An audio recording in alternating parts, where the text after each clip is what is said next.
about what you believe to be the end goal of the pro-life movement. What would we consider success? What is a win for us? I'm sure some of you are thinking maybe it's to reverse the Supreme Court decision in 1973. Still others might say if every abortion clinic in the United States closed, that would be a success for us. I think we all could agree that our end goal is to eliminate abortion. Logically, in order to eliminate abortion, we've done everything we can to oppose abortion. We have been adversaries of abortion. The question I want to ask you all tonight is that enough? Is our current strategy working? Does our current view of success encompass the much larger issue that is going on? I think it's safe to say that it's not enough. I think that another question I would ask you is, if abortion was eliminated, would the pro-life movement still exist? Would we still need men and women who are dedicated to sharing the intrinsic value of every human life? My resounding answer to this question is yes. And given that answer, I want us to dream a little bit tonight and expand our view of success and expand our current strategy. What would it look like if we wanted not just to eliminate abortion, but to make abortion unthinkable? Because you see, if abortion was unthinkable, we would have created a culture of life. We would have gone deeper. We would have gone beyond.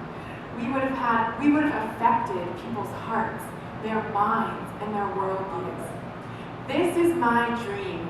I want to be more than just an adversary of abortion. I want to be an advocate for life. So how do we go about becoming advocates for life? Well, for me personally, becoming an advocate for life involved me asking myself some really hard questions and exploring my heart motivations. Full disclosure, I've been an adversary for most of my life. If you were to ask my husband what he learned about me on our first date, which was 3 hours of me primarily talking, not him, he would have walked away from that conversation and said, I learned that Ashley really disagreed and opposed the presidential candidate at the time who was running for election, this was in 2008, and that she hated abortion. You see, for me, being an adversary fit really well into my personal mantra of trying to be good enough and working hard enough for God to love me. For me, this performance-based approach led me to a very dark period in my life about 1.5 years ago. At the age of 23, I was really questioning what the meaning of life was. If I could share in one word how I was feeling, it would be exhausted. I was absolutely exhausted. I remember telling my husband one night in bed, what is the meaning of life? I mean, what is the purpose? I feel like I'm working so hard every day just to go to bed and wake up the next morning and do it all over again. You see, what I hadn't realized is that my view of God was so inaccurate and so faulty. I was viewing God as an adversary of Ashley Baldwin, not an advocate of Ashley Baldwin. As I began to peel back the layers and explore this further, I started engaging in a different sort of relationship with a different type of God. A God that was loving, a God that was kind, a God that loved me exactly the way I was, and nothing I could do would ever change that. For me, that knowledge gave me the safety and security to begin exploring some of the behaviors going on in my heart, specifically around how I treated people. Now, given my line of work, I wanted to start exploring my heart motivation and what was really behind my adversarial stance on abortion. For me, exploring this, I had to ask myself one question that I kept coming back to. And I would challenge you all to ask yourself this question tonight. Is it our love of life that compels us to protect the unborn? It's not a trick question. In other words, do we love life first and hate abortion second? The difference here is so subtle, but I hope that you see it, because regardless of what your answer is, you come out with two very different worldviews and attitudes. I think that for me, I've slowly been coming from a point of being an adversary to an advocate. And it's come so naturally because simultaneously I've been experiencing God as an advocate. I think that there's a real power about being an advocate.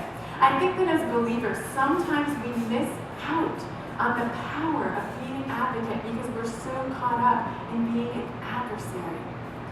I feel so convinced and passionately believe that in order for the pro-life movement to move forward, we must transition from becoming adversaries of abortion to advocates of life.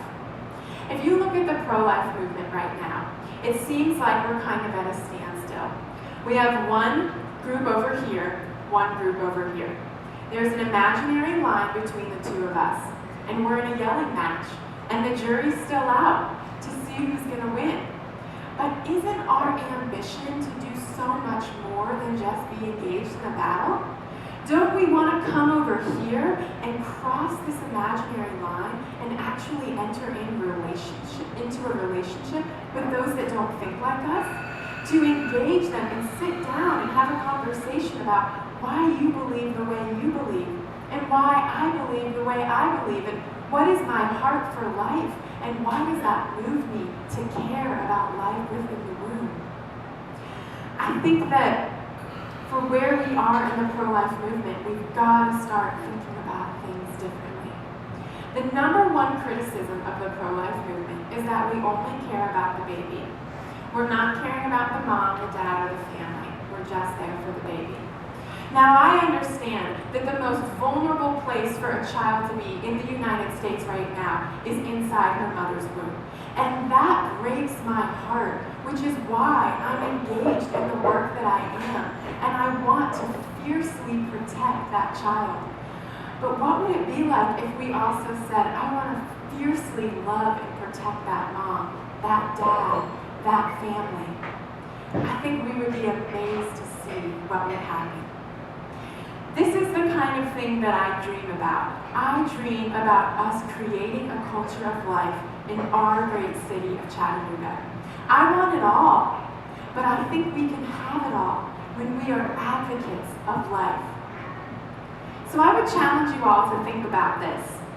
I think being an advocate is harder. I think it involves engaging in relationships, getting in the deep and the thick with people, but I think that's exactly what Jesus has called us to do. Because you see, Jesus didn't just focus on defeating death. He focused on conquering death by bringing life. And it's high time that we started focusing on what we stand for instead of what we stand against. And that is our deep love of life. So the question I would leave with you all tonight, as we dream about creating a culture of life in our great city of Chattanooga, is will you choose to be an advocate or will you choose to be an adversary? The choice is yours, and change can happen tonight, but it starts with us.